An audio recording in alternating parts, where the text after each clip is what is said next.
Fala, amigo da EFO! E aí, que grande surpresa que eu preparei para você, para mostrar que esse ano esse canal vai ser completamente diferente.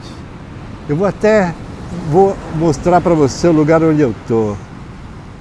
Viaja nisso, ó, vou dar um rolezinho aqui, ó. Vamos voltar aqui, ó. Eita coisa boa!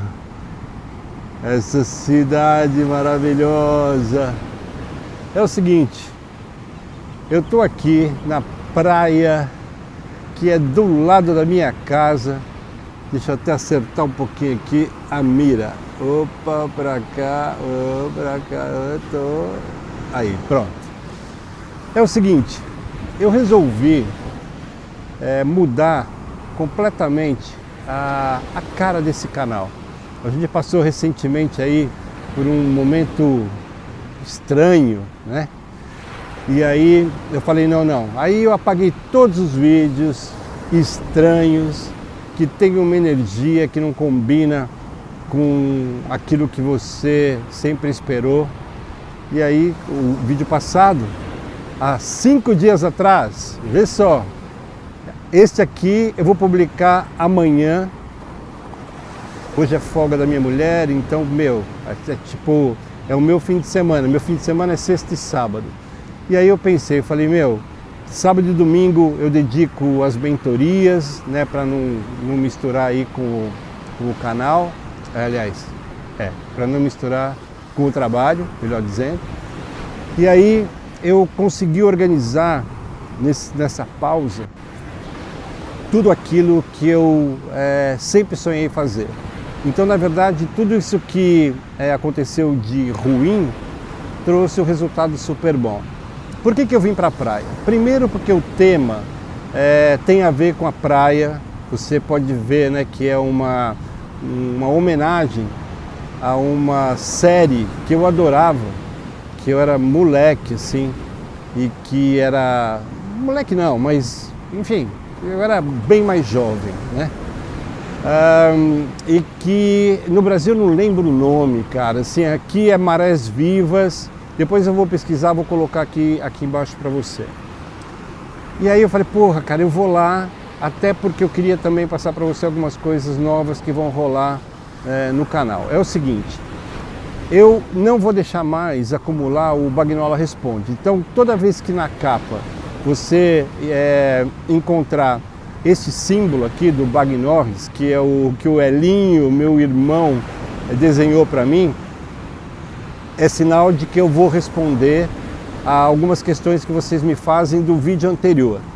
Então é muito legal porque eu ensino uma parte técnica, no outro foi, uma injeção na veia contra a equipamentite. Eu mostrei para você que é o contrário do que essa galera pensa, né, cara, o que é muito engraçado.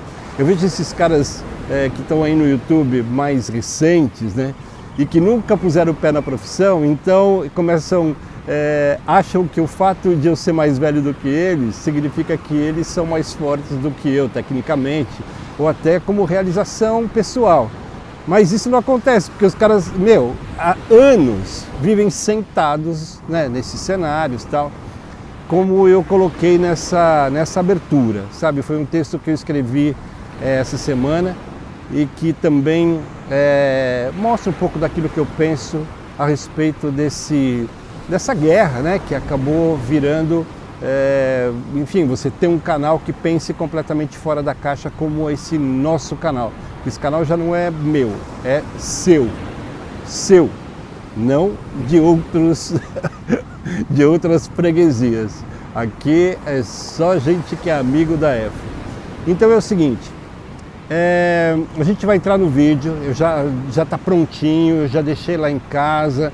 E aí eu vim aqui realmente só para fazer essa abertura e para testar, inclusive, esse microfone, né? Eu montei um esquema, enfim, meio tabajara, mas que funciona com tudo aquilo que eu já tinha, né? Para não ter que gastar dinheiro com isso. E aí deu super certo, sabe? Trouxe um power bank para não ficar sem bateria. E aí eu comprei aquelas capas de microfone aqueles corta-vento, sabe? Que parece uns cabelinhos assim, mas só chega domingo. Então eu trouxe esse outro normal, que é de espuma. Vamos ver, até acho que esse barulho do mar no fundo deve ficar legal. Beleza? Bom, pessoal, de volta aqui para o estúdio. Eu quero, antes de entrar mesmo na parte técnica, onde eu vou mostrar detalhadamente a fotometria, disposição das luzes, enfim, tudo aquilo que vai fazer com que você ganhe cultura técnica e principalmente a capacidade de entender a fotometria. A fotometria é fundamental. Então, na primeira parte eu vou falar sobre isso. Deve demorar aí mais ou menos meia horinha no máximo. E daí na segunda parte eu vou criar o Bagnola Responde.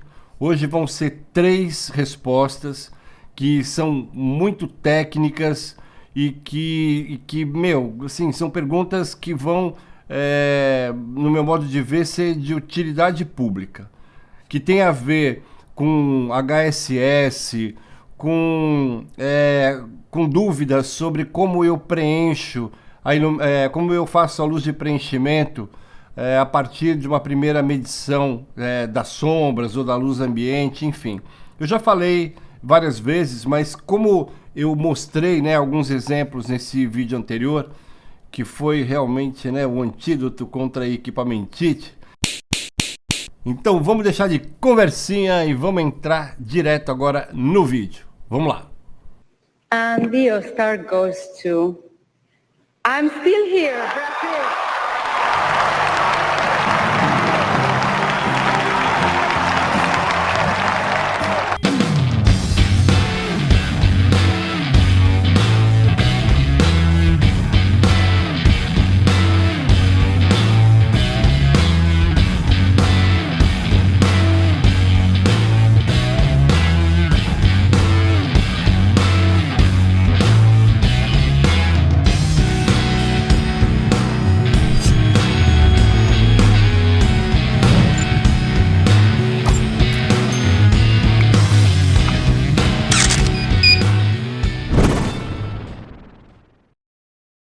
Bom, então tá aqui aquele esquema, né, de iluminação 3D que simula exatamente aquilo que eu fiz nessa foto. Isso, para mim, é uma variação da iluminação clamshell, que eu já falei, é só você procurar que você vai encontrar, que nada mais é do que concha, né? É uma concha. Shell em inglês é concha. Então é uma iluminação como uma concha aberta. Mas beleza, isso aí depois você vai entender. Então aqui basicamente você tem um fundo preto, uma softbox 30x30, que pode ser 60x60, essas normais, 3 speedlights, um rebatedor daqueles dobráveis prateado, e aquela famosa tapadeira de isopor, que eu já ensinei aqui no canal várias vezes, que, cara, assim, para mim é algo fundamental, porque ele serve também como rebatedor, serve como tapadeira, e eu já ensinei, inclusive, como eu faço. E aí você pode pensar, poxa, eu não tenho 3 speedlights, eu não tenho uma softbox 60x60. Essa é uma forma muito limitada de pensar. Aí que está a graça, você chamar 2 amigos e que juntar o equipamento, juntar as câmeras, isso não é um problema. Isso acaba sendo até uma solução mais agradável para sair um pouco das redes sociais e curtir, né, a amizade presencial. E aí vou colocar aqui a câmera, porque esse aqui é um dado bastante importante. Vou colocar de frente. E aí eu quero que você repare que, embora seja uma iluminação com 4 pontos, porque o refletor também é um ponto muito importante, você vai entender um pouquinho mais para frente, ela é uma iluminação triangular. E aqui uma visão lateral, porque daí você tem uma ideia do todo, certo? Você tem a câmera aqui do lado esquerdo, embaixo você tem a softbox, Em cima você tem o flash de preenchimento ativo, atrás você tem o flash que faz o recorte do lado direito do corpo dela. Desse lado você tem o rebatedor que recolhe aquela luz parasita que se perderia e preenche o outro lado do corpo da modelo. E por fim, esse flash que eu considero um flash de efeito, que fica no chão, atrás do corpo da modelo, fora do enquadramento, que tem duas funções: criar um efeito que destaca a modelo do fundo e, principalmente, apagar todas as sombras que se cruzam nessa combinação de várias fontes. Essa é a função principal. Portanto, você pode usar como efeito, colocando um fotogel, pintando, né, essa luz, mas quando eu coloquei esse flash lá, foi exatamente para cumprir uma função principal de eliminador das sombras cruzadas. Eu vou mostrar agora com detalhe um a um.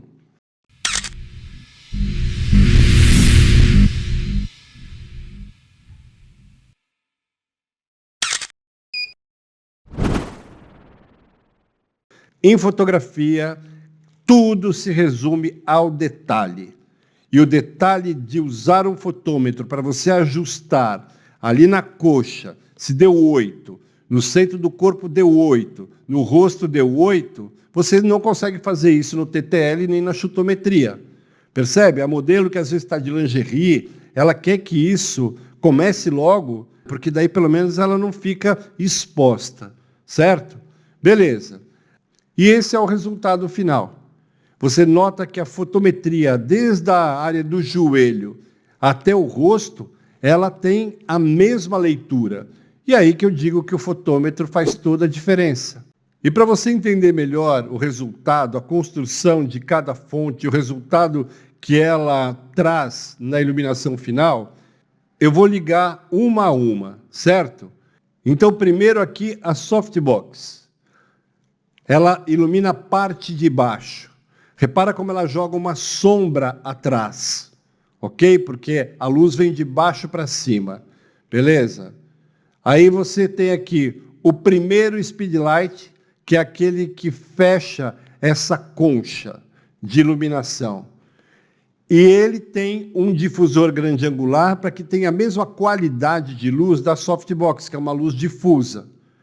Mas eu coloco em cima porque eu quero aquela sombrinha um pouco mais contrastada debaixo do pescoço, para criar ali uma diferença entre os planos. E aí você nota que a sombra que era para cima passou agora para baixo. E isso corrigiu aquela sombra que vinha de baixo para cima, que às vezes cria olheira. Ela agora é para baixo, exatamente por causa dessa diferença de qualidade da iluminação do flash portátil, que é levemente mais contrastado, embora também seja difusa pelo uso do difusor. Aí, o segundo speedlight é este aqui, que vem do lado direito. E aí, o que ele faz? Ele suaviza também essa sombra, mas ele está protegido por aquela tapadeira.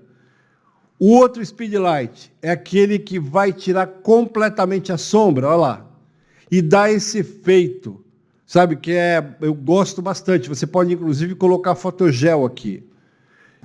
E aqui entra o toque final, que é esse rebatedor daqueles dobráveis, que fica aqui do lado direito da foto, seria do lado esquerdo da modelo, captando tanto essa luz que vem do lado direito, nesse recorte principal do flash que está protegido pela tapadeira, como desse flash que está no fundo, esse flash de efeito, de profundidade e também de eliminação de sombras, tudo isso vai para esse refletor e cria uma fonte de preenchimento, aí sim, de suavização da sombra do outro lado do corpo da modelo. É muito legal isso. E se você colocar o fotômetro para medir essa luz, você vê que ela é extremamente importante. Ela tem uma enorme relevância no resultado final. Embora eu tenha colocado aqui, né, você nota que a imagem muda um pouco, não é tão perceptível. Então, o que eu vou fazer? Então, eu vou desligar algumas luzes para deixar só o efeito de recorte. Vou apagar a softbox, vou apagar o speedlight principal, vou apagar aquele de efeito e vou deixar só esse, que é aquele que está protegido pela tapadeira. Certo? Eu estou sempre repetindo esse detalhe para que você não se confunda. Então, esse é aquele que eu classifico como o recorte principal, certo? Ele cria toda essa iluminação linear, desde o joelho, passando ali pela coxa, ponta do dedo, corre pelo braço, ilumina a axila, o pescoço, que é muito importante que você tenha a certeza de que a luz está chegando lá, e metade do rosto. E do outro lado ficou um pouco mais escuro. E para mim a cereja do bolo aqui está no fato de ele também criar a luz de recorte principal na outra perna e ali na região do cotovelo. Está vendo ali? Do bíceps da modelo. Porém, desse outro lado que está mais escuro, aí que entra o refletor que capta toda a luz parasita que se perderia, mas ela devolve para o modelo, entendeu? É como se fosse um outro flash, só que ali é só um rebatedor. Então eu vou ligar o speedlight de baixo, aquele de efeito, porque ele tem importância, e nesse programa, quando eu clico no refletor, ele não traz o efeito real. Mas eu descobri que se eu clicar nele, você consegue ver, tá vendo? É como se ele acendesse e apagasse. Olha como é importante, repara como ilumina bastante a sombra, inclusive chega ali no rosto. E aí agora eu vou ligar o speedlight e vou ligar a softbox. Esse é o resultado final. Na simulação desse programa, eu tenho aqui uma 70-200, que foi a lente que eu usei, fotografei com a 6D, que é uma câmera que você vai ver o resultado, você não vai acreditar. Mais uma vez, reforço o assunto do vídeo anterior. Essa conversinha de câmera de entrada é para quem nunca teve saída, sabe? E aí fica comprando, ou se não, tentando vender para você a ideia de que o equipamento vai solucionar toda a sua vida. Se fosse assim, esses caras que têm tanto acesso ao equipamento seriam os fotógrafos mais bem-sucedidos do planeta, mas não são, ficam a vida inteira, enfim, falando de equipamento. Mas esse é um outro assunto que já foi debatido exaustivamente no outro vídeo. Mas eu acho que é só para você entender a ligação que tem um mundo com o outro. Estou muito feliz de mostrar para você que com Speedlight você consegue ter um resultado muito legal. E esse programa, ele chegou muito próximo daquilo que agora eu vou mostrar com a nossa linda Mariana, inspirado na linda modelo e atriz Pamela Anderson, que tem uma personalidade muito interessante. E como na moda as coisas são cíclicas, essa iluminação eu estou trazendo exatamente porque ela está voltando a ser moda. E hoje em dia eu já encontrei vários editoriais gringos que trazem essa iluminação. Então, embora seja uma iluminação dos anos 90, ela voltou a ser moda. Isso deixa as mulheres lindas, apaga muito da idade. Essa luz feminina, ela rejuvenesce. Ela é uma luz para mulher. Para homem, ela já tem uma configuração diferente. Ok? Mas a gente fala no final sobre isso. Bom, eu abri essas fotos aqui primeiro no Adobe Bridge, só para você conferir comigo os metadados. Está vendo? Olha, uma 70-200, uma Canon 6D Mark I, certo? Distância focal em 123 milímetros. Eu gosto muito de trabalhar para meio corpo nessa distância focal entre 70 e 135. O balanço de brancos foi personalizado. Eu subi o ISO para 200, porque isso faz com que as altas luzes percam detalhe, que é exatamente o contrário do que eu sempre falo. Aqui eu trabalho de uma forma intencional numa faixa de 0 até 10, dentro da escala. Normalmente, eu evito isso.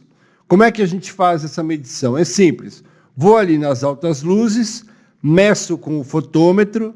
Se ele me deu um valor X, eu abro mais 0,7. Então, eu tenho, naquele ponto, uma leve superexposição, que seria sobreexposição aqui em Portugal. Beleza? O fotômetro ele é uma ferramenta muito legal para você pintar com luz.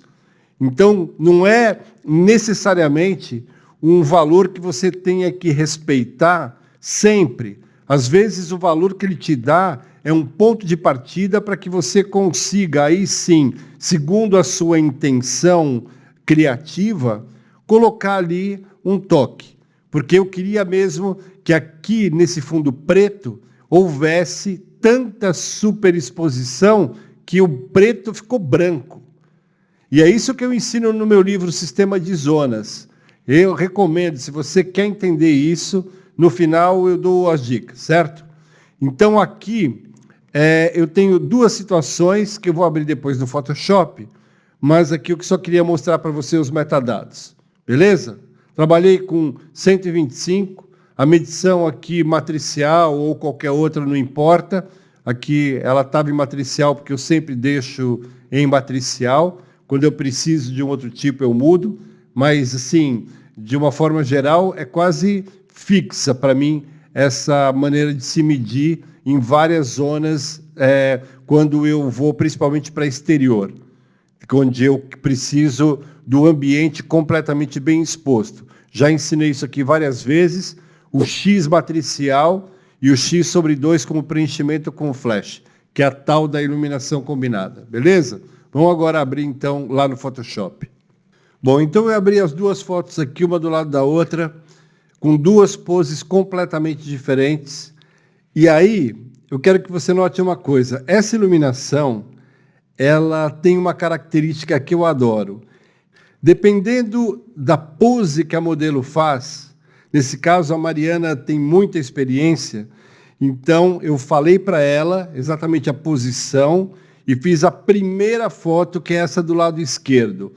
Então repara que ela tem uma alta luz do cabelo e ele ganhou esse volume porque a gente colocou um secador no máximo, entendeu? Então, ele criou esse volume, que é muito interessante, que tem tudo a ver com a estética daquele momento, da linguagem de moda, desse momento que a gente estava querendo retratar. Então, é quase uma representação daquilo que é o passado. Desse outro lado, já é a mesma inspiração, só que com uma linguagem mais moderna, muito mais atual. Você vê que o cabelo aqui está mais natural mesmo, né? Tem uma pegada assim que é muito mais moderna. Então são duas formas de você ler o mesmo momento fotográfico. Esse é um ponto. E desse lado esquerdo você também nota que o fundo é levemente azulado, porque eu coloquei aqui um fotogel CTB 1/4, que esse B é de blue, né? Então ele é a variação mais leve desse azul. Daí tem o meio e tem 1:1, que é um azul mais forte. Mas eu queria só dar um toquezinho. Nesse outro lado já não tem o fotogel, então você vê que o cinza é neutro. Também mais uma variação que você pode fazer. Esse flash do fundo, com esta pose, criou essa luz de recorte debaixo do braço. Tá vendo? E aí também iluminou um pouco mais o cabelo do lado direito da foto, que juntou com o preenchimento daquele refletor que eu mostrei, então deu esse efeito. Desse outro lado, você nota que a luz de recorte, que pega ali no maiô e sobe aqui pelo braço, ela é mais leve e a luz do cabelo também é mais fraquinha. Por quê? Porque eu baixei a carga. Como eu trabalho com um radiotransmissor que tem vários canais, eu vou controlando a distância, o flash, e aí, a partir da medição inicial feita com fotômetro, Eu vou variando a carga dos flashes de efeito, mas eu não vario a carga e, em nenhum momento, dos flashes que fazem o preenchimento.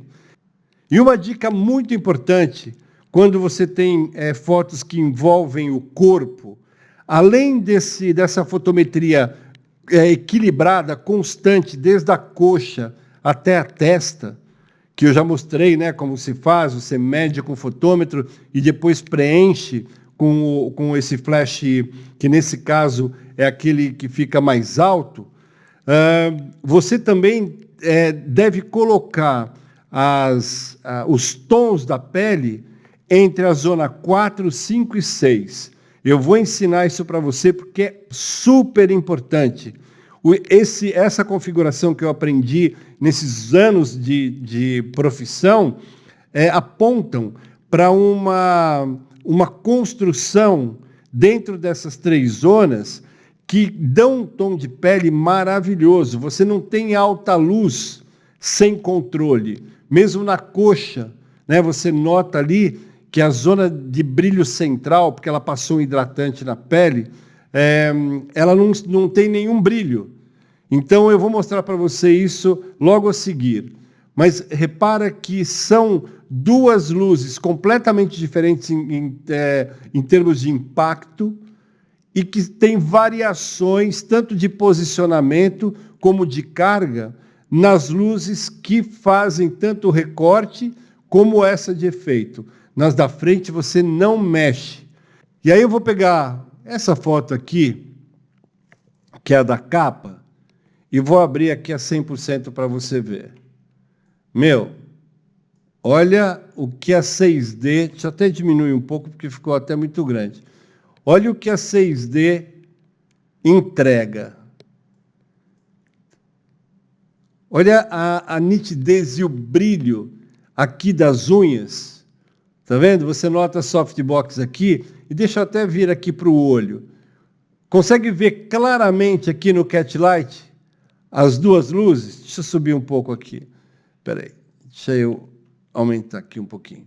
Olha aqui, a softbox aqui embaixo e o flashzinho em cima. E aí deixa eu voltar aqui um pouco e vou mostrar para você o nível de detalhe. Quer ver? Ó? Vou abrir isso aqui ao máximo. Cara, olha a textura do maiô. Tá vendo aqui? Então você fala, pô, isso aqui está completamente adequado para você fazer qualquer editorial, para qualquer revista. Você consegue ampliar isso aqui, por 1 metro de altura, sem problema nenhum. Entendeu? Não estou exagerando. Eu já tenho, com a 20D, eu tenho um quadro aqui na minha casa que tem 90 por 70, se não me engano. É uma proporção um pouquinho diferente. Está super nítido.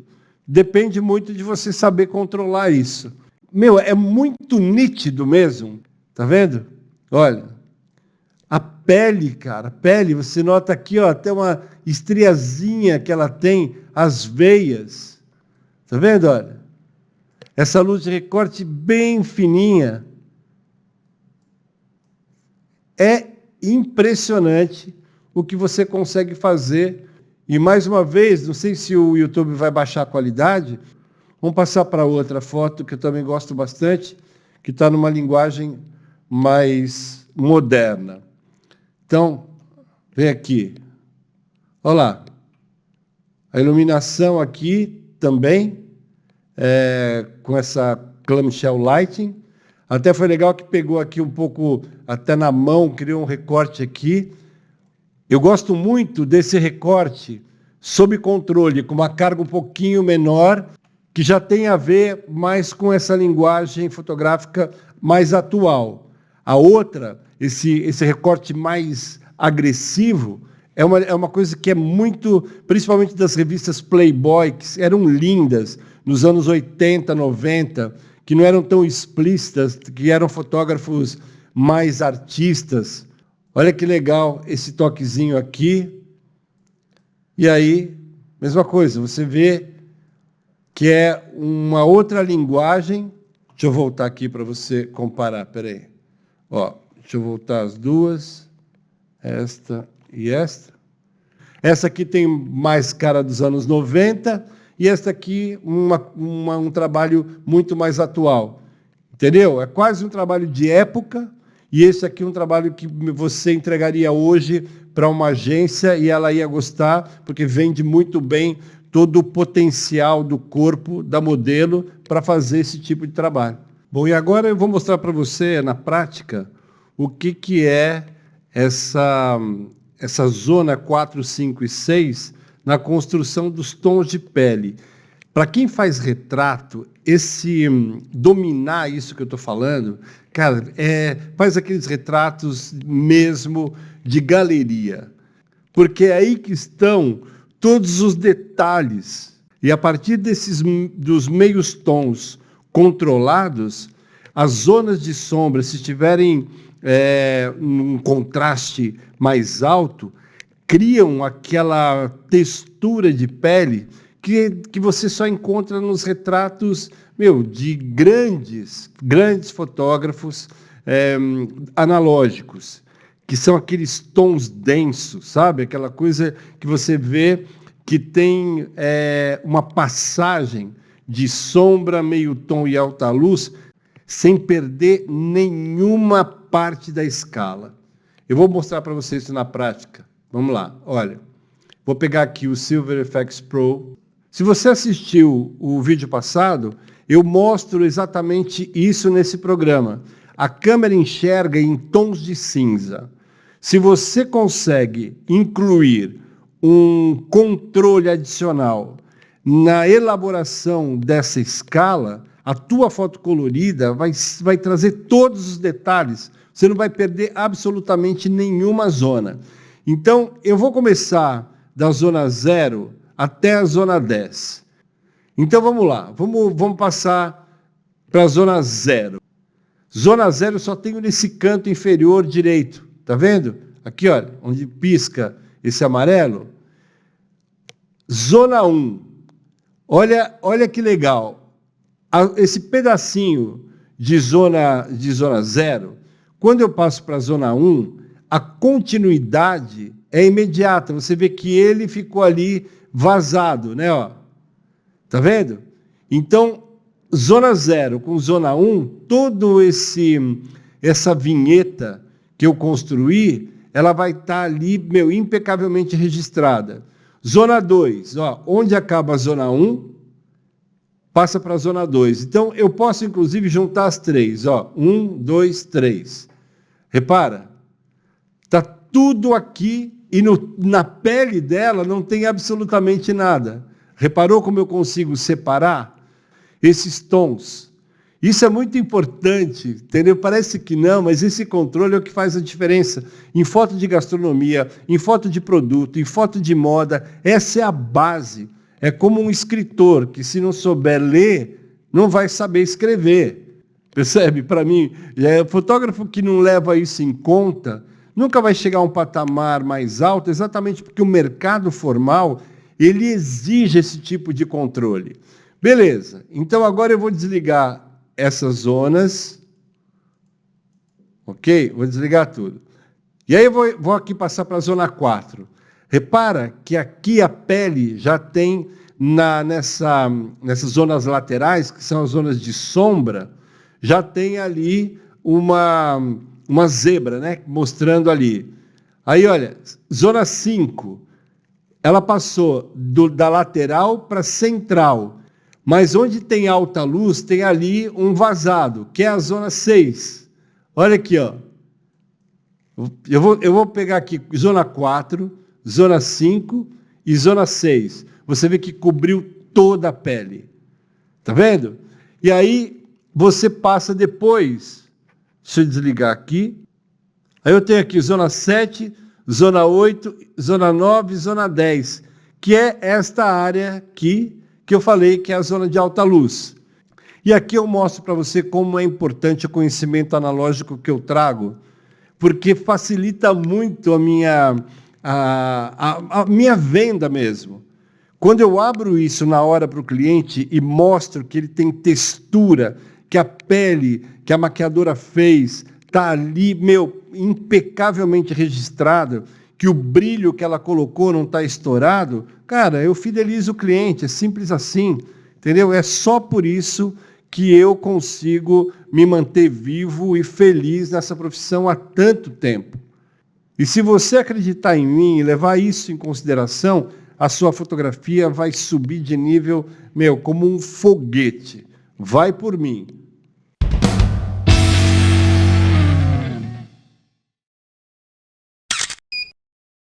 Então a primeira pergunta é do Durval Pinheiro Fotografia. Ele escreveu aqui para mim: Grande Fernando, aqui é o Dudu. Além da aula Masterclass com as verdades que para muitos são desconcertantes, kkk, você toca em um tema que é caro para mim. Saber usar a posição do fotômetro para extrair a melhor leitura. Superando o, entre aspas, vire para a fonte de luz e determinando assim uma média que se aplica melhor à estética desejada, que foi aquilo que eu fiz. Adoraria ver você explorando mais esse tema em estúdio, inclusive quando esperamos resultados mais contrastados e com maior uso das sombras. Não sei se é um tema de interesse de muitos, mas fica aqui minha esperança. Grande abraço, mestre. Eu não sou mestre, sou um lagartixa experiente, Dudu. E para mim é muito mais fácil fazer essa medição virando de lado o fotômetro, porque daí fica metade iluminado pela alta luz e embaixo pela parte da sombra. Então cria um gradiente vertical que na hora que eu passo isso para a câmera, já dá uma média muito certinha de luz e sombra. Então é o seguinte, a gente tem, deixa eu colocar aqui. Olha, eu vou colocar aqui em cima, ó. Tá vendo a condição de tempo que a gente tem? É muito parecido com aquilo que aconteceu naquelas fotos com a Ana Norberta, que a gente estava na Paulista, entendeu? Tinha um pouco de sol, mas era muito nublado, entendeu? Então a temperatura de cor desse momento, por incrível que possa parecer, ela tem um Kelvin mais alto, ela é levemente azulada. Então é o seguinte, olha, deixa eu chegar mais perto aqui para mostrar para você o que eu estou falando. É o seguinte, ó. Espera aí. Deixa eu baixar aqui. Deixa eu subir um pouquinho só para facilitar aqui. Ó. É o seguinte, tá vendo aqui? Se você mede dessa forma, deixa eu colocar inclusive aqui na prática. Vou colocar em modo ambiente, certo? Vou fazer uma medição da luz que vem de cima, certo? Então, deu 8.7. Deixa eu tirar esse... Bom, acho que vai dar para você ver. Ó, 8.7. Tá vendo? Beleza. Então, o que acontece? 8.7 significa 8 mais 0,7, ou seja, mais um terço e mais outro terço. Então seria 8, 9 e 10. Se você colocar 10, cara, é cravado. E você viu que dividiu em décimos, né? Não em terços como na câmera. Beleza. Então vamos lá. 8.7, armei, vamos medir. Já deu 8.4. Pode ver aqui, olha. Tá vendo? 8.4.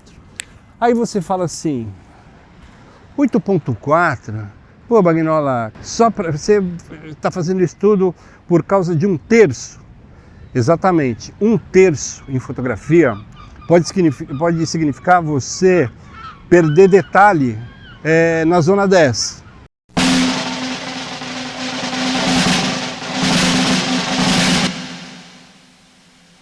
Olha, eu vou dar um exemplo aqui muito prático.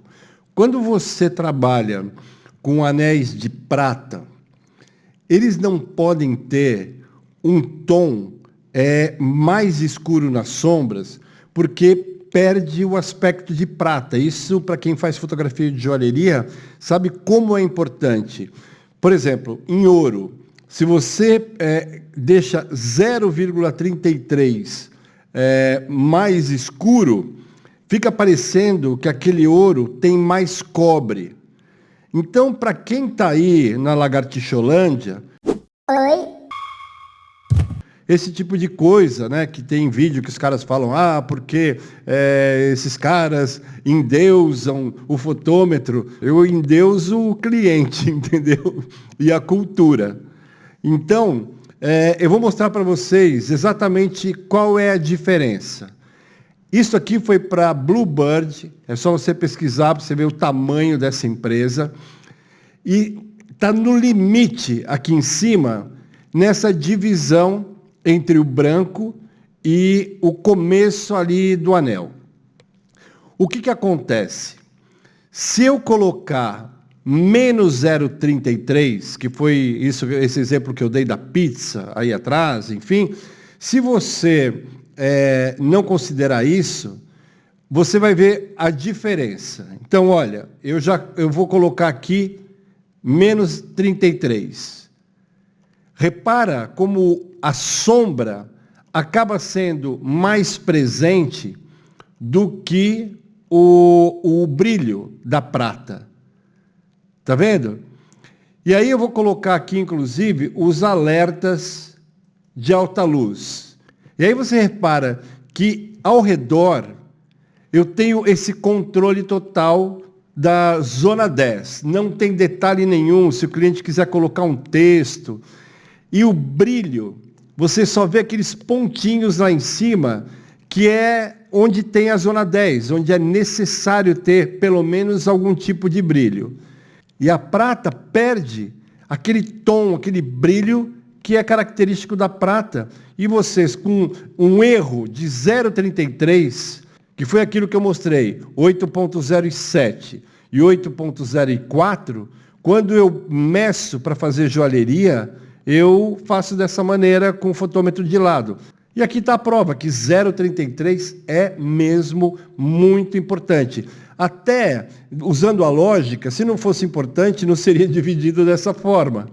E aí tem aí os editógrafos, os vendedores de curso de edição, que podem falar, o Bagnó tá viajando. Beleza, entra no mercado aqui, vem para o ringue profissional, você vai ver quem que está viajando. É simples como isso. Esse preciosismo, que algumas pessoas classificam como sendo uma bobagem, puta, cara, é assim, prefiro ser precioso do que não valer porra nenhuma. Então imagina, você acha que não é nada? Então você pede uma pizza, e aí tem 3 amigos, aí você vai dividir a pizza, falta 33,33%. Você vai fazer uma compra, você vê lá R$1.000, e na hora que você vai pagar, 1.330. Em fotografia a mesma coisa. Vocês lembram do Isaac que eu mostrei? Quando ele fez aquela construção, o fotômetro mediu isso e ajustou exatamente para que não perdesse detalhe da alta luz. Deixa eu mostrar aqui um esquema que eu fiz. Eu coloquei em ISO 400, coloquei aqui uma softbox, só para facilitar o ISO 400, para que eu tenha uma faixa de aberturas mais altas, lá mais próxima do ponto ótimo dessa objetiva, beleza? Então, eu tenho aqui um sistema que eu uso, inclusive, para afinar as minhas lentes. Não é uma coisa que eu fiz agora. Eu até já mostrei isso num outro vídeo.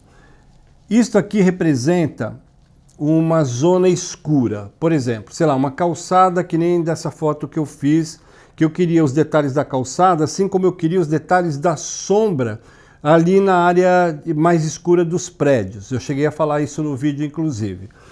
E aqui, uma zona que, por exemplo, uma foto de produto, eu tenho um fundo branco, então eu considero na média, para ter esse gradiente que eu gosto. Eu não sei se outras pessoas fazem isso. Isso é uma coisa que eu descobri nesses, mais de 30 anos de fotografia. Entendeu? Eu falei, pô, e se eu virar o fotômetro? É aquela coisa da curiosidade, de você não ficar escutando essa baboseira desses caras que falam, meu, que fotômetro é só para usar em estúdio e, puta, isso é coisa de gente muito burra mesmo, tecnicamente, enfim. Mas aí você tem aqui por exemplo, sei lá, um anel e eu tenho uma placa de acrílico branca. Então funciona como rebatedor, vem a alta luz, né? Eu sempre uso muito difusa a luz para ter controle, mas ela bate embaixo e volta. Então eu meço dessa maneira. O que eu vou fazer é mostrar para você a diferença de você medir assim ou você medir dessa forma. Assim seria medir só o céu, certo? Como eu mostrei lá na praia.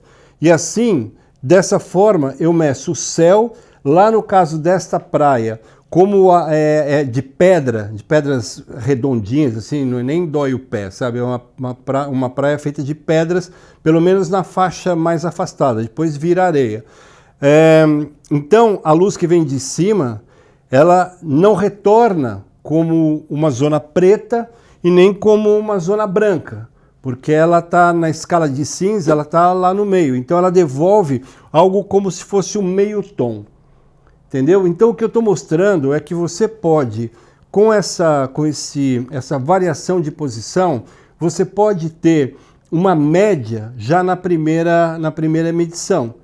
Se você quiser só a luz da fonte, que é aquilo que todo mundo faz, beleza, depois você tem que, às vezes, abrir um pouco a sombra lá na pós-produção. Eu não gosto de fazer isso. Eu gosto do desafio de conseguir no clique. Como eu sempre fiz na fotografia analógica, então para ter um pouco de tesão no digital, eu penso analógico e ajo digital, entendeu? Então beleza, então é o seguinte, vou apontar cadê a minha, deixa eu pegar aqui o transmissor, peraí, com carga total, deixa eu colocar aqui para você, tá vendo? Carga total, beleza, então vou medir aqui na fonte, deixa eu disparar. Me deu 11.0. Deixa eu colocar aqui para você. Ó. Depois eu vou... Tá vendo ali? 11.0 cravado. Aí deixa eu colocar desse lado para ver se está bem distribuída. Espera aí. Opa. 11.1. É tipo, diferencinha de 1/10. Mas eu vou deixar como 11.0, beleza? Vou medir aqui no meio, só para ter certeza, uma coisa, deu 11.0. Então, eu tenho 11.0 aqui em cima. Isto aqui seria exatamente a fotometria para ter detalhe tanto no preto quanto no branco. Opa, não, tanto no branco como no preto. Então, e também nessa textura. Depois eu vou clicar em 11 e a gente vai abrir o RAW, que eu estou fotografando com uma 5D Mark IV. Depois eu vou virar a câmera para lá para você me ver clicando. Mas aqui é a resposta, é a segunda parte da resposta. Então, esquece essa fotometria, que é para ajustar, né, o valor ao fotômetro, para você sentir como é preciso, tanto em alta luz, como em meio tom e como sombra. E agora aqui eu vou fazer aquele teste de perda de luz em função da média. Então imagina, naquela foto que eu fiz, onde a Ana Norberta está saltando, eu falei que a calçada eu queria um pouco mais de detalhe, queria detalhe inclusive naquela zona entre os prédios que era muito escura. Então aí sim eu fiz a medição desta maneira, que não tem nada a ver com essa primeira. A primeira é uma coisa que eu vou mostrar qualidade fotométrica, enfim. Essa aqui é a perda que existe. Então, se eu tenho uma calçada escura, que não era tão escura quanto isso, era um pouco mais cinza, mas só para você sentir. Então, se eu clico aqui, ó, eu tenho 8.0 e 1. Viu? Dá para ver aí? 8.0 e 1, tem sombra, 8.0 e 1. Se eu medir... Puta, eu medi como? Esqueci. Se eu medir assim, eu vou medir assim. Se for diferente, eu já sei que eu repito. Então, vou fazer dessa maneira. 5.6 e 1. Olha aqui.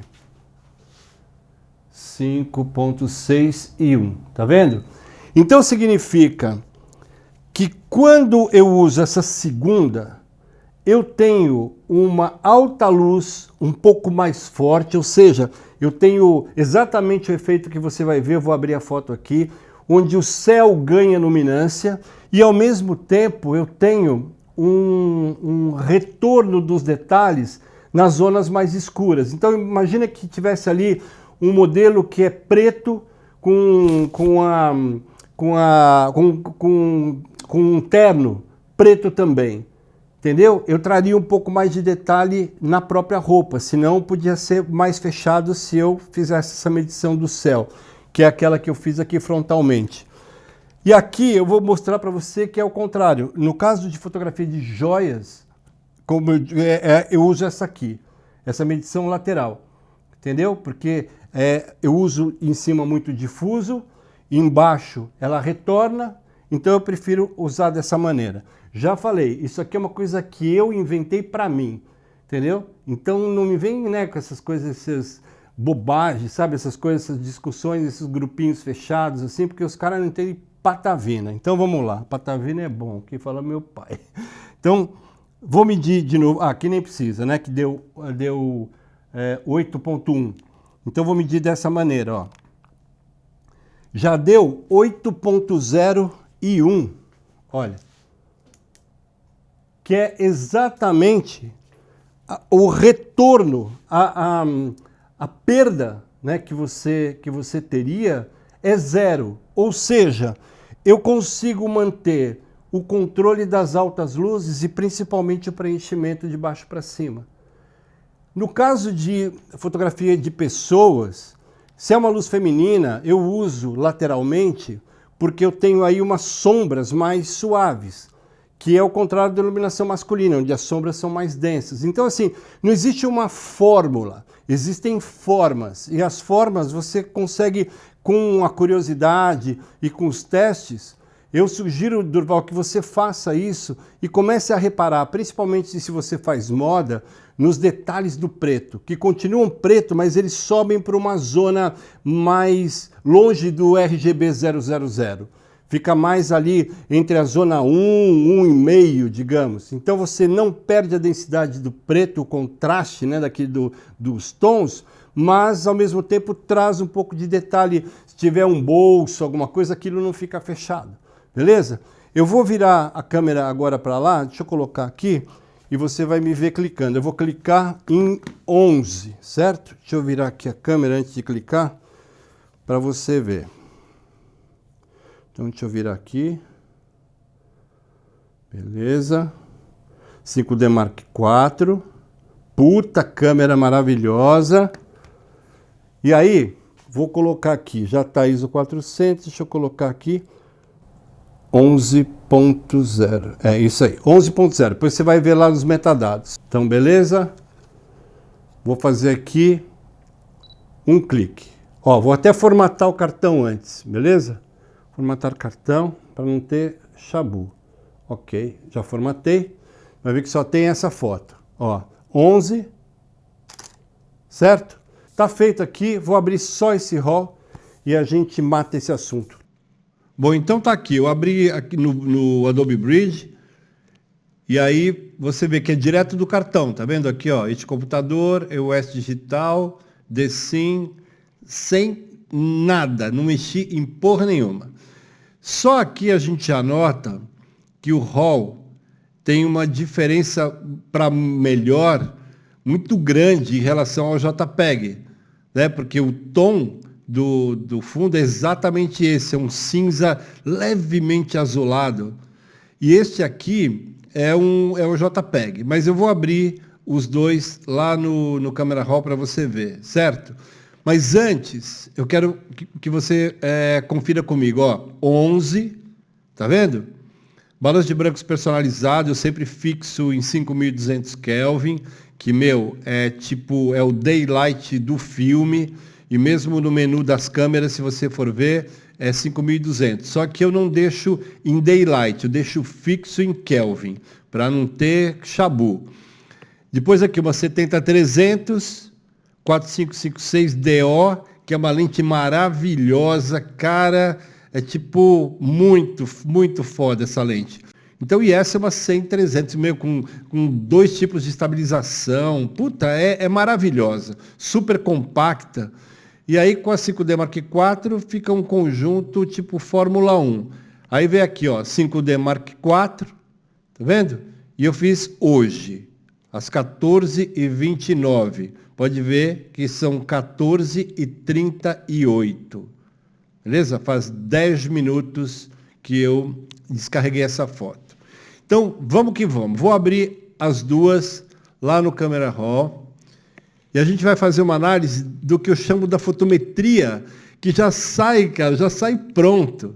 Então, qual é o grande problema de quando você trabalha com limites muito pequenos, muito estreitos, na zona de branco?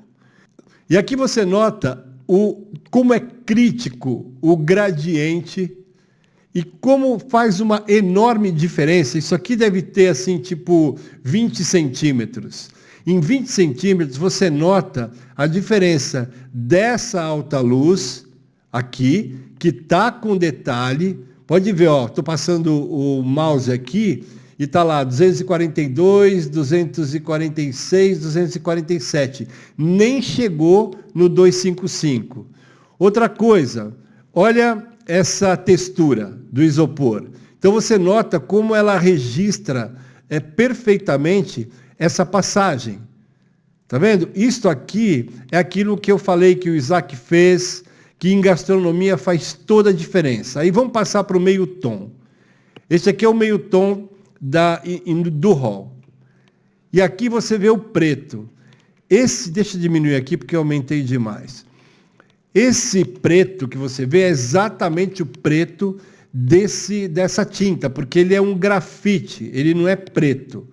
E você vê todos os detalhes. Eventualmente, você pode baixar isso, se você quiser, entendeu? Sei lá, coloca aqui nos blacks, baixa isso.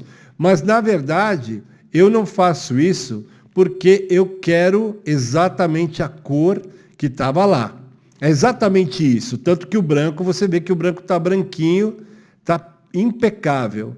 A gente pode até tentar corrigir, através desse branco, uma eventual distorção de balões de brancos, que pode ser da temperatura de cor do flash ou do tecido, enfim. Vamos ver. Eu vou criar aqui, procurar uma zona cinza e vou clicar. Então você vê, ele até levou para um amarelo, tá vendo? Olha. Então você vê como quando você fixa para 5.200 Kelvin, como fica impecável.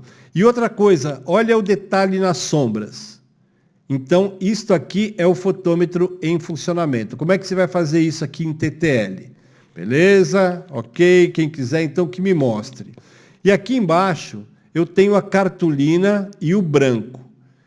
É exatamente desse tom. Você vê que o tom aqui, deixa eu colocar isso aqui em 100%. Vamos colocar aqui. Beleza. A cartolina, você vê até a textura. Então, imagina que isso aqui é uma blusa preta, ou grafite. Você nota os botões, você vai notar a linha, você vai notar todos os detalhes.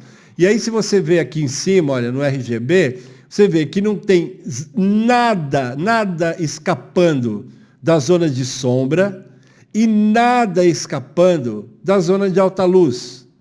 Percebeu? Isso aqui que você está vendo é o meio tom, a sombra e a alta luz. Vamos aqui nesse branco. Você nota a textura do branco. Então, no vestido de noiva, o tecido vai aparecer, o bordado vai aparecer. Então, vou colocar aqui, olha, está lá, 204, 212, 218.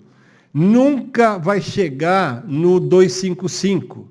Entendeu? Eu vou até ligar o alerta aqui, deixa eu colocar isso aqui inteiro. Espera aí, fit, envio.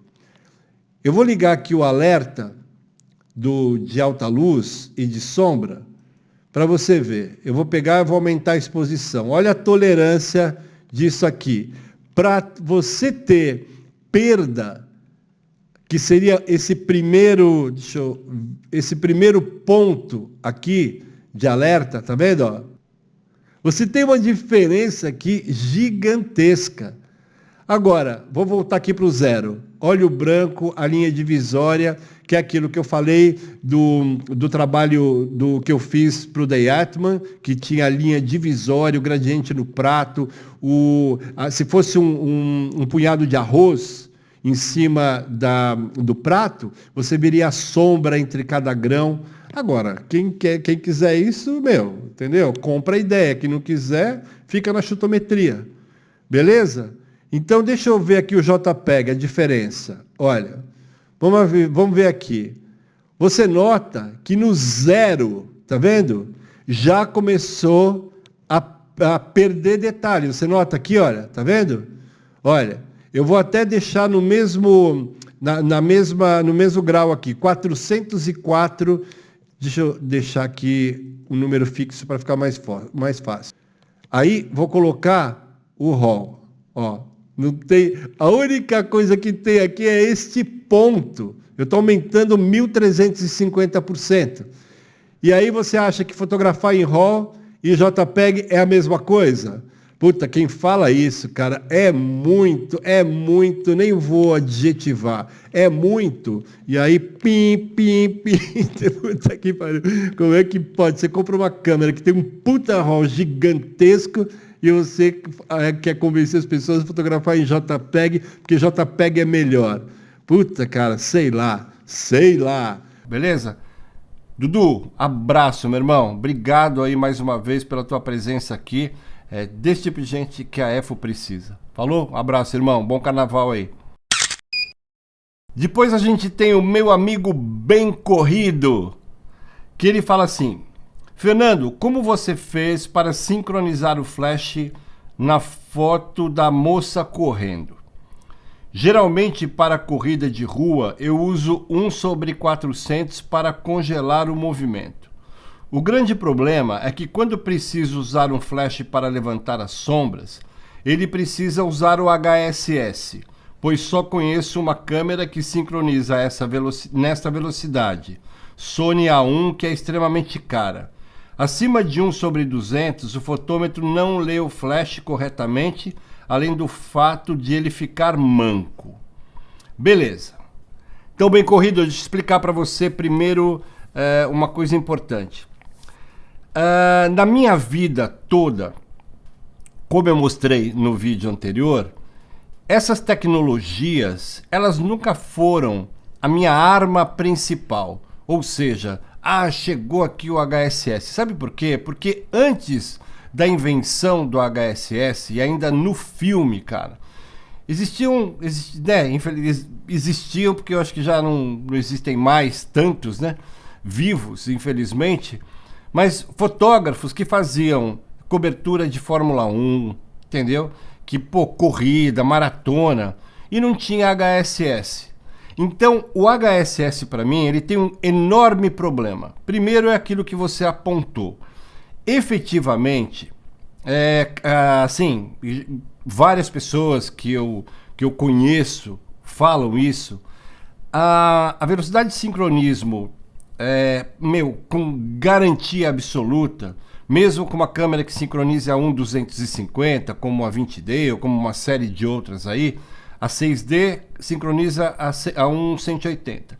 Então, qual é o problema? Quando você tem a carga, tem um flash, que tem uma potência X, e aí quando você diminui a carga proporcionalmente, como acontece, né, assim, 1:1, meio, 1/4, é sempre proporcional. Até 1/128, ou você pode usar dois filtros, sei lá, ou um filtro de densidade neutra para ter 1/256. Se você colocar dois, você vai lá para 1/512. É isso? 1/512. Se você colocar mais um, você vai para 1/1024. Então é o seguinte, considerando os flashes normais, se você reparar a grande mudança que acontece nessa conversa que é proporcional, que é milimétrica, que é matemática, que é lógica. Quando você usa a lei da reciprocidade, né? Você diminui a carga pela metade, proporcionalmente, mas daí você abre um f-stop, que também é o dobro de luz, então você consegue fazer essa balança que, cara, é assim, funciona desde que eu dei o primeiro clique com flash na minha vida. Com a vinda do HSS, o que acontece? Essa mecânica mudou. Então, o HSS, ele sincroniza com velocidades mais altas. Então, você pode colocar lá um 8000. Mas como que ele faz isso? Ele diminui a potência do flash, porque ele passa, ao invés de fazer, por exemplo, você tem lá 1:1, daí você colocou meio, né, com meia carga. E aí a luz, ele pulsa e volta. E tem uma duração, né? Ele acende e apaga. E aí, enfim, e aí fecha o sistema de obturação dentro do sincronismo. Quando você ultrapassa isso, o que acontece? Muda a mecânica dessa abertura. Então, segundo aquilo que um amigo meu que entende muito dessa bagaça, ele define o seguinte: quando você está trabalhando dentro do sincronismo, né, é como se fosse uma porta de elevador. Aliás, um elevador com duas portas. Abriu, fechou, acabou. Quando passa para o HSS, é como se fosse um elevador de uma porta só. E aí, nesse tempo de abertura, o que o flash faz é se transformar numa luz contínua. Percebe? Porque ele manda micro disparos, um atrás do outro, e ele funciona quase como se fosse uma lâmpada, vamos colocar isso grosseiramente. Então o que acontece? Quando você vai medir com o fotômetro, que mede um pulso, e ele começa a mandar muitos pulsos, enlouquece o fotômetro. Então, mesmo que fosse um fotômetro que lesse acima, essa leitura sempre é meio confusa. Eu já testei, já me aprofundei bastante nessa história do HSS, mas nunca consegui com o HSS um resultado tão bom quanto aquele que eu consigo manualmente. Manualmente, mais ou menos, porque o fotômetro é uma ferramenta automática, de leitura automática. Então, cara, é assim, eu não tenho a menor dificuldade para sincronizar. Por quê? Primeiro, porque eu tento aumentar ao máximo a abertura, fechar, aumentar a profundidade de campo. Peraí, deixa eu começar de novo. Eu tento aumentar a massa de foco, né, a profundidade de campo.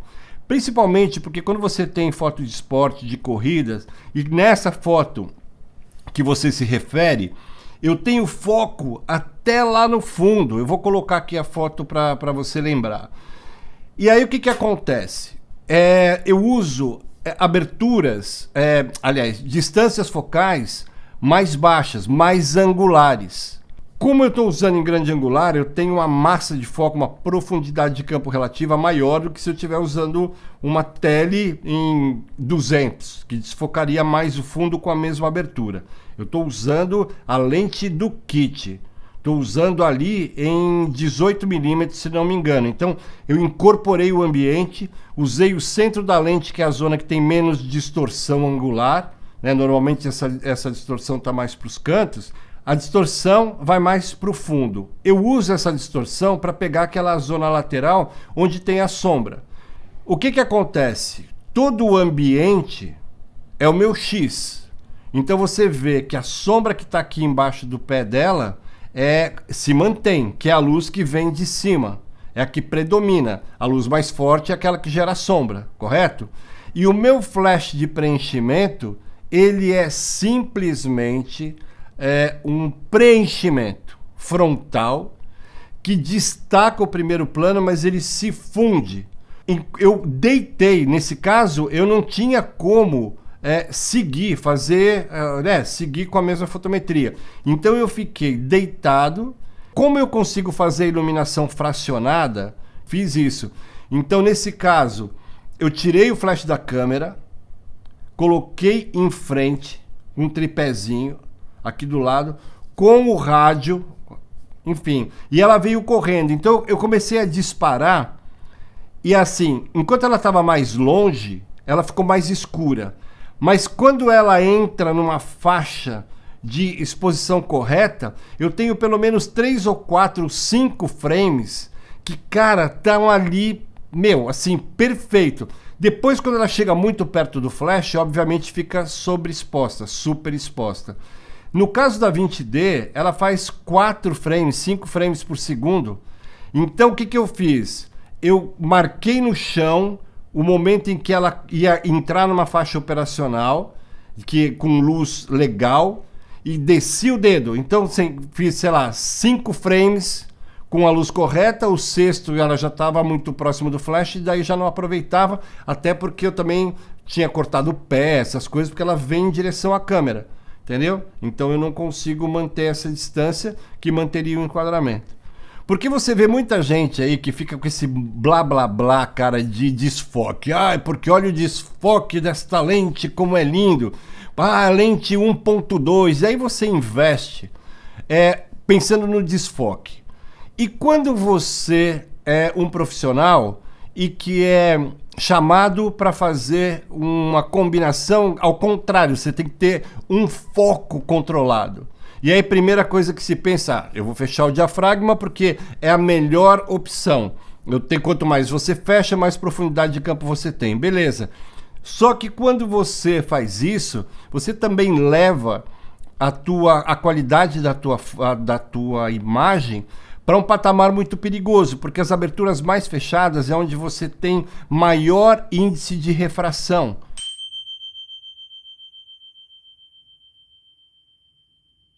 Entendeu? Normalmente é aquilo que eu falo sempre do ponto ótimo e da faixa ótima. Você tem que conhecer o teu equipamento.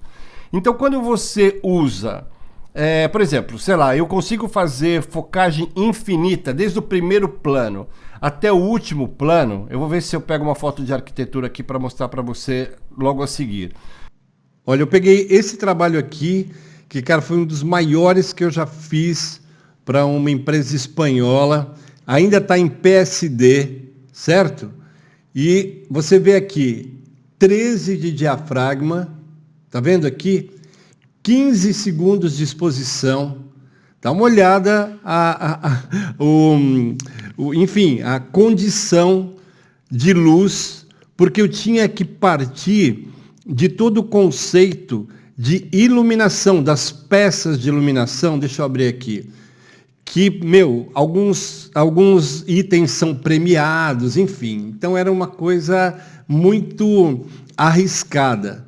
Então eu tinha que interferir o menos possível com o flash, e enquanto a exposição ia rolando, lógico que estava num tripé que eu tenho da Manfrotto, cara, tudo super ajustado, travei o espelho para não ter, nada de perda de qualidade da nitidez, certo? Então você vê aqui, olha, 13, 15 segundos, eu fiz um flash painting, ou seja, nessa região aqui, que é mais escura, eu ia pintando com flash, eu tinha 15 segundos para ir fazendo isso, entendeu? Então, foi uma situação muito difícil. E eu não podia ter nenhum buquê aqui. Eu tinha que fazer a coisa muito focada. Então, eu vou abrir no Photoshop, porque daí fica mais fácil de você perceber. Então, beleza, a foto está aqui. Eu fiz com 13 de diafragma. Vê só, é quase 11. Entendeu? Não é lá no 22. E aí eu usei uma técnica que é a distância hiperfocal, que eu vou falar um pouquinho mais para frente aí. Mas eu vou dar um zoom aqui, olha. E aí acompanha isso. Com uma 6D, cara. E aí é para vocês, né, que seguem aí os equipamentistas, irem lá esfregar na cara dos caras, entendeu? E para você ter uma ideia, ainda essa foto nem está tratada com as marcas de pé, isso aqui estava em construção ainda, cara. Então foi um trabalho com muita adrenalina. Então quero que você veja o seguinte, ó. Olha a textura desse sofá, que é feito de couro. Você nota aqui toda a maciez dessa almofada e você nota até a costura aqui. Olha esse chão. Depois foi tratado, tal, enfim, os caras pagaram a parte. Mas olha a nitidez e o foco aqui, nesse primeiro plano. O carpete, inclusive aquilo que eu mostrei de trabalhar com o fotômetro, ele me dá a capacidade de registrar essas nuances, entendeu? Mais críticas das zonas escuras. Então eu tinha que criar essa luz, essa alta luz em cima. Puta, cara, foi muito legal esse trabalho. E aí eu quero que você veja o seguinte, ó, vamos voltar aqui. Os móveis são premiados, puta, ó. Então vem aqui nesse canto, olha o foco. E aí eu vou passar lá para o fundo. Olha, focado. Olha a textura da madeira. Tudo super focado. Você vê aqui, ó, já está bem distante. E você olha lá atrás, olha o foco na parede. Olha o foco aqui nessas ripas, né, nesse ripado aqui que cobre. E aí vamos passar para cá. Tudo focado com 13 de diafragma. Olha, até lá embaixo, nessas grades. Cara, isso aqui é muito distante. Então são coisas que as pessoas não conhecem e aí caem, né, nessas armadilhas aí, sei lá, faz aí HDR. Aqui não tem HDR, aqui tem fotografia de verdade. Resolvi mostrar esse trabalho para ilustrar, beleza? Vamos seguir. Então, para você entender, é uma coisa muito simples. Eu sempre disse que a minha fotometria, até porque em vários trabalhos de publicidade, cara, o cliente fala, olha, a gente vai, sei lá, viajar para Cancún, eu tenho que ter Cancún bem exposto, senão, pô, como é que eu vou fazer? Os caras gastam uma puta grana para fazer um trabalho numa determinada locação, e aí é o que eu falei na resposta anterior, que é o desfoque. Entendeu? Porque o desfoque é lindo. O buquê, ó. Buquê é isso. Se você não souber conjugar também o fundo, você perde a capacidade de fazer, por exemplo, uma combinação, como eu mostrei também no outro vídeo, onde o cliente fala, cara, eu quero um prato aqui nessa mesa, mas eu quero também a varanda lá em foco. E aí vai pegar vai lá na Lagartixolândia e pergunta para os caras como é que faz o contra-buquê. Eles não vão falar nada, entendeu? Eu falo que você pode fazer um buquê, se você usar o buquê, desfocar o fundo, se você quiser, ou você pode, ao contrário, trazer o fundo para o seu enquadramento, para a sua estética, dependendo do trabalho. Como esses caras normalmente vivem, né, no mundo paralelo, esse tipo de exigência que no mundo real existe, eles não sabem fazer, velho. Eles vão lá, fecham o diafragma e acham que é por aí. Sobe o ISO e começa a fazer uma bandalheira, entendeu? Técnica, que desabilita, inclusive, para que eles deem um passo a mais, né? Subam um degrau a mais na escala aí da profissão, tal. Eu uso distância hiperfocal, entendeu? Eu não vou lá pro 22, nem no caso da lente do kit que chega até 36, entendeu? Eu fico numa faixa que teoricamente não teria uma profundidade de campo infinita, né? Enfim, do primeiro plano até o último plano que consta lá no enquadramento. Então são coisas que eu trago da fotografia analógica e quando eu falo distância hiperfocal, você vai ver um monte de cara assim, cara, que isso? É doença, entendeu? Né? Não é...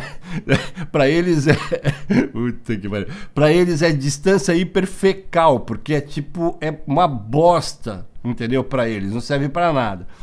Então, entrando agora no flash, quando você coloca em HSS, o que acontece? Ele diminui muito a potência luminosa. É só você fazer um teste. Você coloca o teu flash em modo manual e lê ali o espectro, não. Tem uma régua lá, né, que fala que ele é operacional de tanto a tantos metros. Então, por exemplo, se você tem ali 4 metros, quando você sobe, por exemplo, você está lá dentro da faixa de sincronismo, então está lá 1,250. Aí ele vai desde, sei lá, 0,3, né, 30 centímetros até 4 metros. Estou chutando, mas mais ou menos.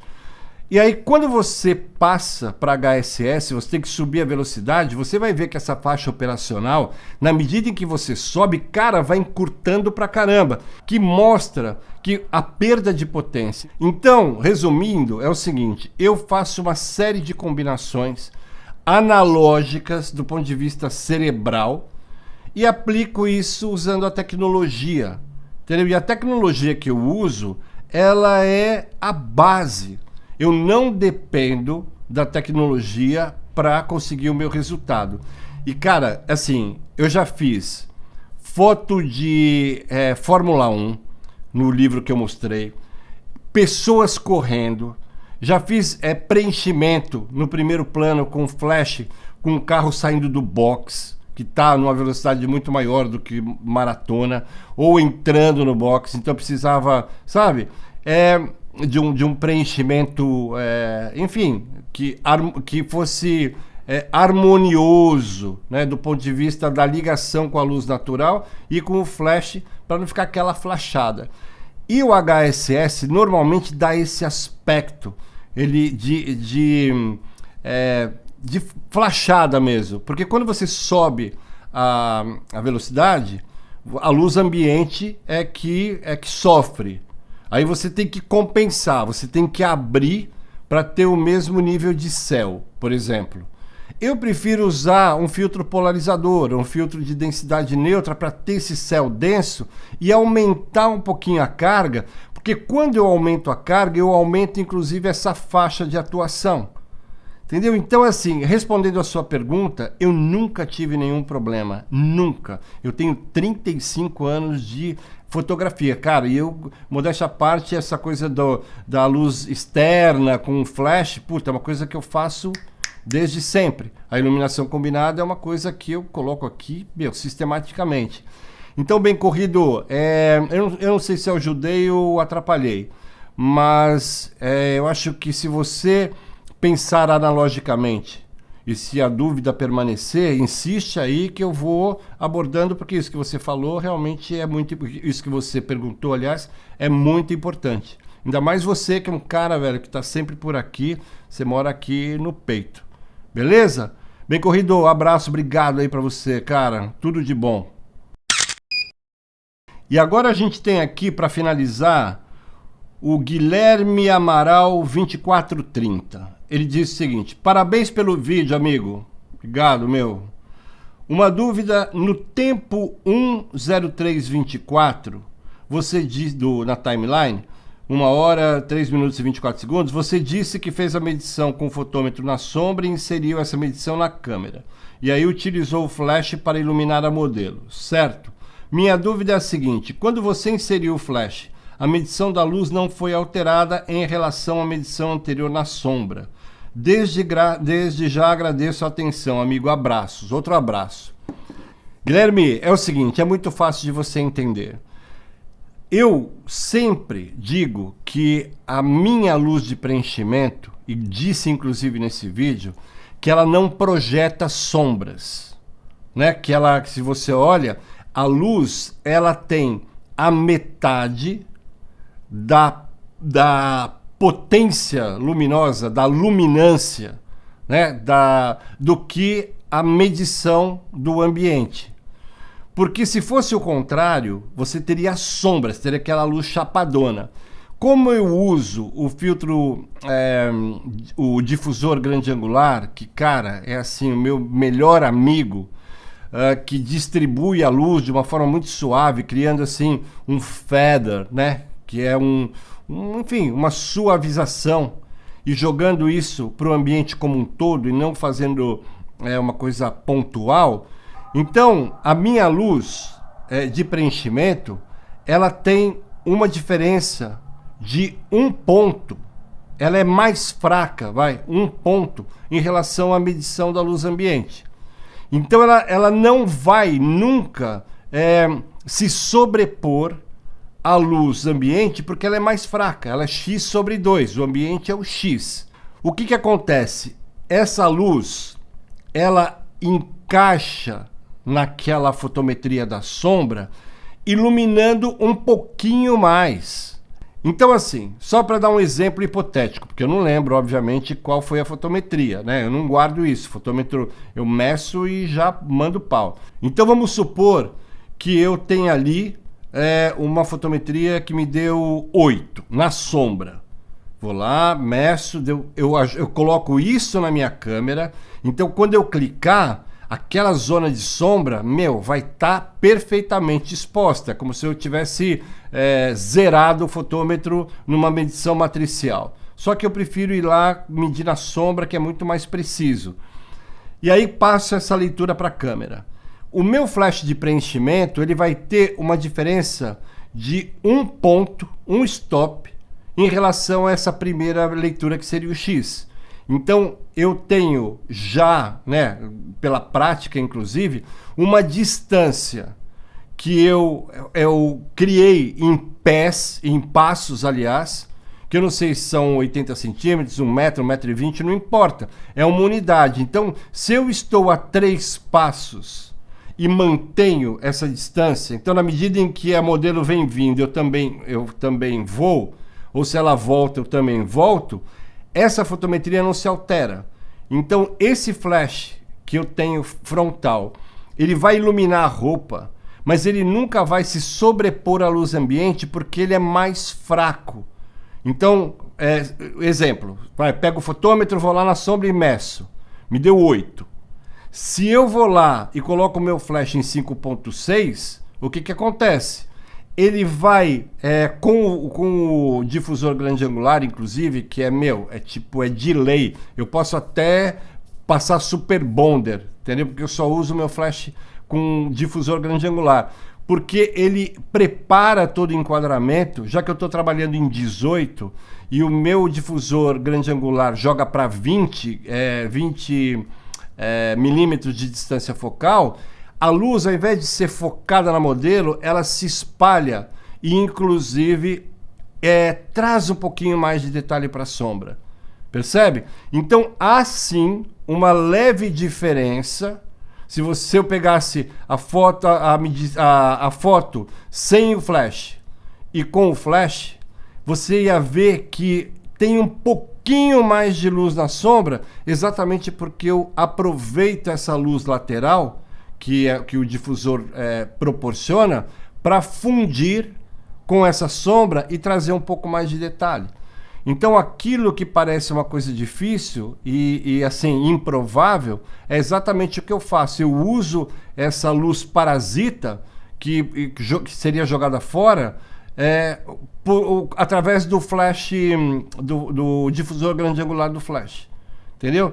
Então, existe sim uma pequena diferença, mas é uma diferença que me ajuda a colocar um pouquinho mais de luz na sombra. Mas é muito pouquinho, até porque, como eu falei naquela foto, que gerou essa dúvida, você não vê sombras atrás. Por quê? Porque a minha luz frontal, ela é mais fraca do que a luz que ilumina, né, que faz todo o conjunto aí do ambiente. Se ela fosse mais forte, aí sim, que dá aquela chapuletada e você vê sombras no chão. A minha não, a minha luz de preenchimento é x sobre 2. Beleza? Espero ter aí respondido. Se não respondi, manda de novo aí com outro comentário, cara, nesse vídeo aqui, que no próximo eu dou um jeito de ir desenrolando. Até você falar, puta, legal, dominei a cena. Beleza?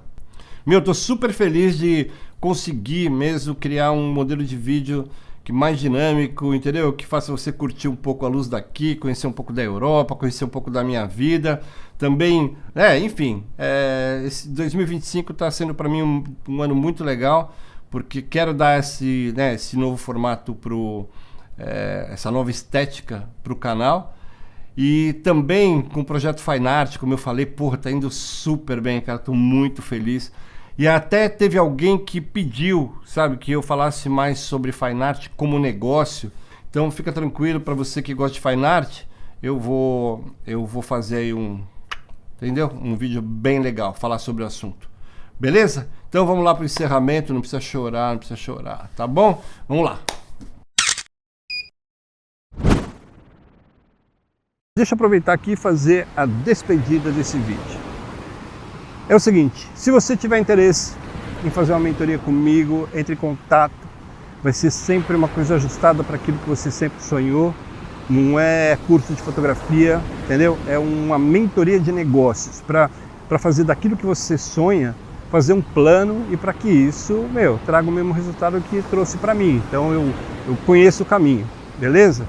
Já fui e voltei várias vezes, já caí, já levantei e continuo aqui, como você vê, fazendo coisas que, surpreendem. Surpreender o meu cliente no outro país e tal. Os meus e-books podem te ajudar muito, muito, muito. Tipo, muito. Então deixa eu despedir de você. Um abraço para você aí.